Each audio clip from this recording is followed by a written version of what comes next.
Baik, Assalamualaikum, salam sejahtera, salam GBN, salam Malaysia, salam kuasa ketiga. Live hari ini adalah susulan daripada live semalam.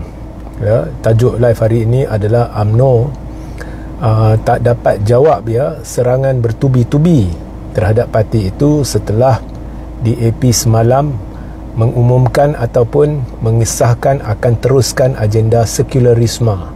Okey. Jadi live semalam saya menceritakan berkenaan dengan agenda sekularisme dan Malaysia DAP dan juga bagaimana ianya bercanggah dengan asas penubuhan dan perjuangan UMNO. Jadi jika anda belum tontonnya, anda wajib tonton kerana sukar bagi saya ulang di sini.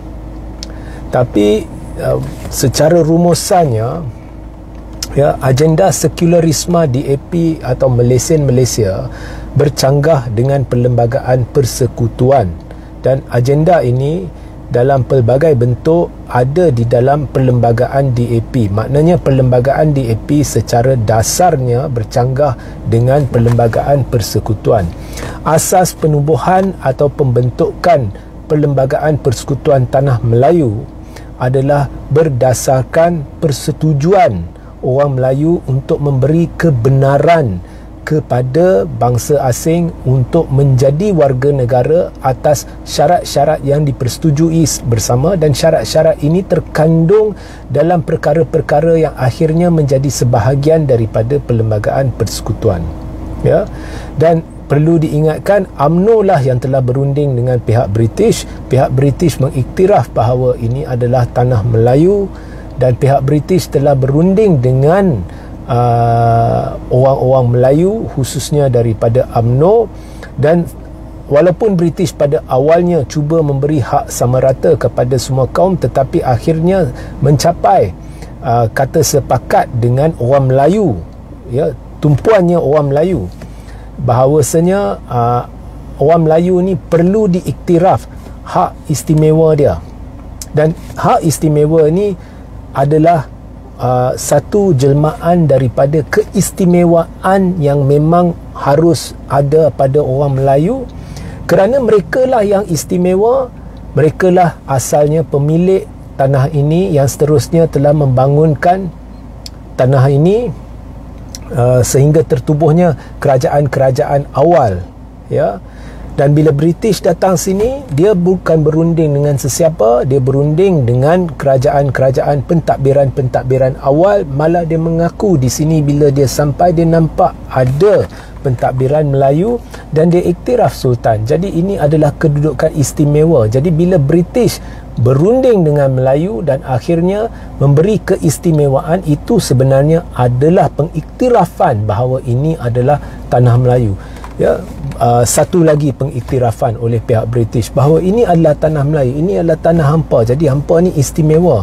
Mereka berunding pun dengan orang Melayu nak dapatkan persetujuan sama ada nak beri hak sama rata kepada kaum lain ataupun ada syarat-syarat pun dia runding dengan Melayu.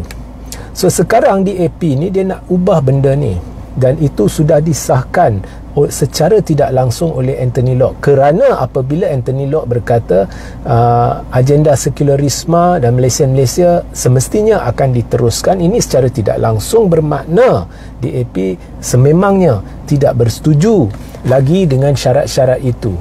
Dan apabila DAP tidak bersetuju dengan syarat-syarat yang dipersetujui bersama oleh semua kaum, sekaligus bermakna DAP tidak bersetuju dengan perkara-perkara dalam perlembagaan persekutuan membabitkan hak istimewa sebagai contoh. Dan mana tahu hak-hak dan kuasa-kuasa kedaulatan raja-raja Melayu ke, kedudukan bahasa kebangsaan ke, mungkin esok dia akan sampai kepada agama persekutuan iaitu agama Islam, itu pun akan dipersoal. Jadi tak apa pun, tetapi DAP sudah menunjukkan dia tidak bersetuju dengan perlembagaan persekutuan kerana dia tidak mahu lagi keistimewaan diberi berdasarkan kaum.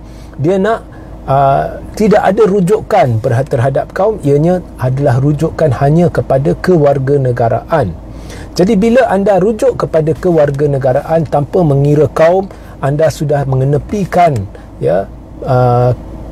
kedudukan sejarah Melayu dari segi pemilikan, pembangunan dan pentadbiran tanah Melayu, dan ini sebenarnya sudah mengubah asas penubuhan negara ini daripada negara tanah Melayu yang memberi kebenaran kepada kaum lain untuk menjadi warga negara, dan dia ubah kepada ini adalah tanah berbilang bangsa, ya, dan tidak ada rujukan kepada asas-asas penubuhan tanah Melayu.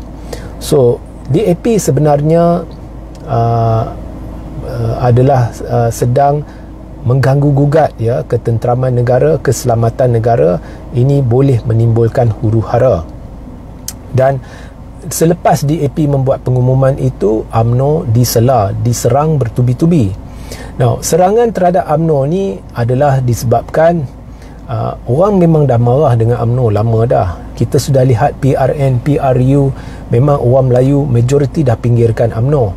Tetapi sekarang mereka cukup marah kerana UMNO berdiam diri dan mempertahankan DAP. Malah Zaid Hamidi berkata sesiapa yang mempunyai pendapat bahawa DAP perlu gugurkan agenda Malaysia itu pendapat peribadi mereka. Maknanya secara tidak langsung Zaid Hamidi merestui agenda sekularisme dan Malaysia DAP. So bagaimana Zaid boleh merestui sedangkan Zaid duduk dalam parti yang memperjuangkan asas-asas dasar-dasar, ya, orang Melayu, prinsip orang Melayu Islam, prinsip kewarganegaraan orang Melayu Islam yang bercanggah terus dengan agenda DAP. DAP nak lain, UMNO nak lain. Malah UMNO inilah yang telah sebenarnya berunding dengan pihak British untuk menetapkan syarat-syarat kewarganegaraan kepada kaum lain. Tetapi hari ini Zahid seolah-olah mengiktiraf merestui agenda DAP untuk mengubah semua tu supaya UMNO sekarang akan bersetujulah kaum-kaum lain diberi hak sama rata, maknanya hak-hak istimewa. Orang Melayu akan terhakis, ya. Ini secara tidak langsunglah impak, ya, kenyataan Zahid ataupun restu Zahid terhadap agenda sekularisme DAP. Maknanya Zahid setujulah, ya. Zahid telah menjual maruah bangsa dan sudah terpesong dari perjuangan UMNO. Jadi perjuangan UMNO bukan lagi perjuangan asal yang apabila mereka memastikannya pihak British tidak memberi hak sama rata kepada kaum lain. Sekarang UMNO tidak ada masalah. UMNO diserang bertubi-tubi. Disebabkan itu orang Melayu marah, orang Melayu sudah sedar diri mereka ditipu dan UMNO tak boleh jawab.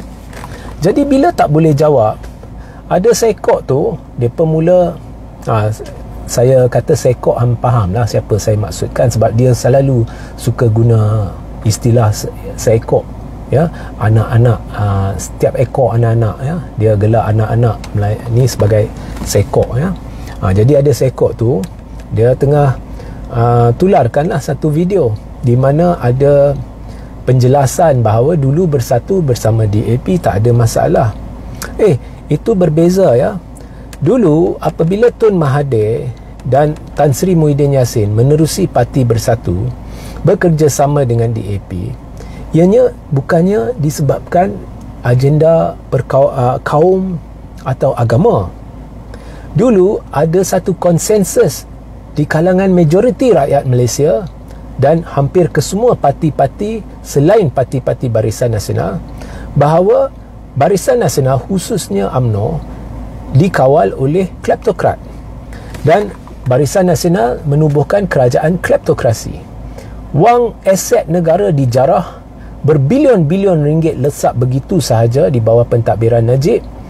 Jadi ia menjadi perjuangan bersama majoriti parti-parti politik di tanah air dan juga rakyat Malaysia untuk menumbangkan UMNO atau kerajaan pimpinan UMNO Barisan Nasional. Jadi kerjasama DAP kerjasama DAP Bersatu, PKR, Amanah bukannya untuk tak ada agenda melibatkan kaum. Ianya agenda bersama satu ancaman besar yang melanda negara ini yang perlu ditangani. Jika tidak, negara akan menghadapi masalah yang cukup besar, negara akan mudarat, iaitu menentang kleptokrasi UMNO. Jadi atas dasar itulah telah bekerjasama dengan DAP. Malah DAP lah yang mencipta slogan perjuangan bersama itu, iaitu menentang kleptokrasi. Hari ini DAP berpelukkan dengan pihak yang dulunya dikelar sebagai pemimpin-pemimpin kleptokrat, termasuk Zaid Hamidi. So DAP ni spesies tak boleh percaya, tetapi apa sekalipun, dulu kerjasama bersatu adalah atas dasar itu. Dan berbeza dengan UMNO sekarang, kerjasama dia adalah atas dasar hanya hendak tubuh kerajaan untuk jadikan Anwar Ibrahim Perdana Menteri, kerana selepas PRU 15 Pakatan Harapan tidak menang pilihan raya. Dia hanya dapat 81 kerusi. Jadi untuk memastikan Anwar boleh menjadi Perdana Menteri, Zahid telah menipu dalam warkah kepada Agong bahawa semua MPBN sokong Anwar. Ini untuk memastikan Anwar Pakatan bersama Barisan ada cukup 112 kerusi, dan apabila Sabah dan Sarawak melihat Pakatan Harapan dan Barisan Nasional cukup kerusi untuk bentuk kerajaan, jadi Sabah dan Sarawak walaupun cenderung ke arah Tan Sri Muhyiddin Yassin, terpaksa bersetuju untuk disokong Anwar sebagai Perdana Menteri. So, ianya adalah atas tipu muslihat kerjasama itu. Hari ini Zahid beritahu semua orang ianya atas titah Agong. Pertama, Zahid tidak harus menjaja nama Agong dan mengheret Agong dalam retorik politik dia. Kedua, titah apabila Agong bercakap atau mana-mana Raja Melayu bercakap, ianya boleh ditafsirkan sebagai titah. Bila beri pendapat, ianya titah. Bila bertanya, ianya titah. Bila memberi arahan, ianya titah. Jadi titah ni perlu dibezakan. Titah yang dimaksudkan kerjasama DAP UMNO ni sebenarnya bukan titah sebenar. Titah sebenar adalah untuk bentuk kerajaan perpaduan. Dan Agong telah berjumpa dengan semua parti politik dan meminta semuanya menjadi sebahagian daripada kerajaan perpaduan, bukan khusus kepada UMNO dan DAP.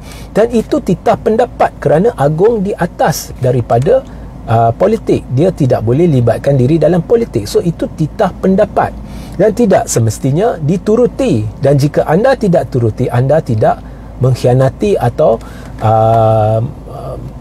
apa-apa yang di Pertuan Agong, ya, anda tidak menderhaka yang di Pertuan Agong. So itu kedua.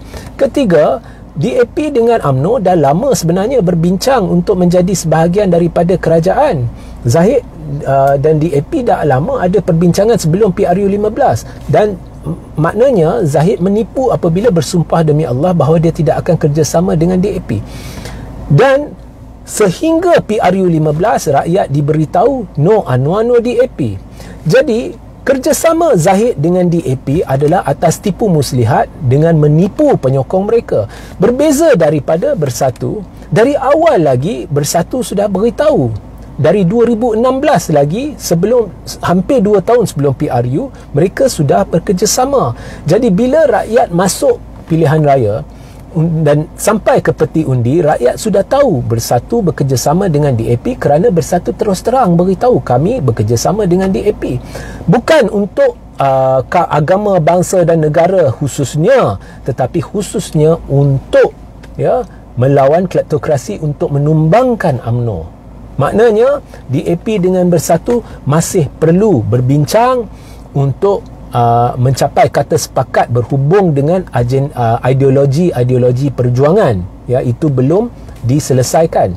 Berbeza dengan UMNO, rupa-rupanya kita dapat tahu bahawa UMNO dan DAP sudah bersetuju bahawa mereka tidak akan mempersoalkan ideologi masing-masing. Ini pelik kerana ideologi DAP terang-terang melanggar Perlembagaan Persekutuan dan terang-terang melanggar prinsip asas Perlembagaan UMNO. Kerana Perlembagaan UMNO memperjuangkan hak istimewa orang Melayu, salah satu daripada asasnya. Perlembagaan DAP menerusi agenda sekularisme dan juga Malaysia sebenarnya tidak mengiktiraf hak-hak istimewa orang Melayu, malah menentangnya kerana agenda Malaysia sedang mencari kesamarataan hak di antara semua kaum. Asalkan warga negara, semuanya sama rata. Ya. So, oleh kerana tidak boleh jawab, oleh kerana UMNO diserang bertubi-tubi, mereka takut penyokong semua akan beralih ke Bersatu. Jadi sekarang Bersatu, mereka kata Bersatu dulu kerjasama dengan DAP. Tak, berbeza. Ya, berbeza. Saikok tu awak semua perlu pergi dan ajar Saikok tu bahawa ianya cukup berbeza. UMNO menipu penyokong dia hidup-hidup. UMNO menipu, malah presiden dia menipu, walaupun bersumpah demi Allah dia boleh tipu lagi. Dia tak takut. Yang saya lihat, pendapat saya berdasarkan apa yang berlaku, saya lihat tak takut Allah. Dia boleh lakukan apa sahaja. Tetapi Bersatu tidak. Bersatu tidak kata kami bekerjasama dengan DAP sebab kami bersetuju dengan Malaysia. Tidak. Bersatu tidak kata kami bekerjasama dengan DAP sebab kami setuju dengan agenda sekularisme. Tidak. Bersatu berkata kami bekerjasama dengan DAP kerana sekarang ada satu ancaman besar, iaitu kleptokrasi yang perlu ditumbangkan. Berbeza dengan UMNO. UMNO rupa-rupanya Zahid dah bersetuju, kita jangan persoal perlembagaan DAP, DAP takkan persoal perlembagaan kita. Maknanya Zahid secara tidak langsung bersetuju DAP boleh teruskan agenda sekularisme, dan agenda sekularisme ni sebenarnya akan menjurus kepada hak istimewa orang Melayu terlucut. Ya, so UMNO tidak ada masalah, Zahid tidak ada masalah. So bagi saya UMNO boleh tutup kedai lah, sebab perjuangan dia dah tak ada makna.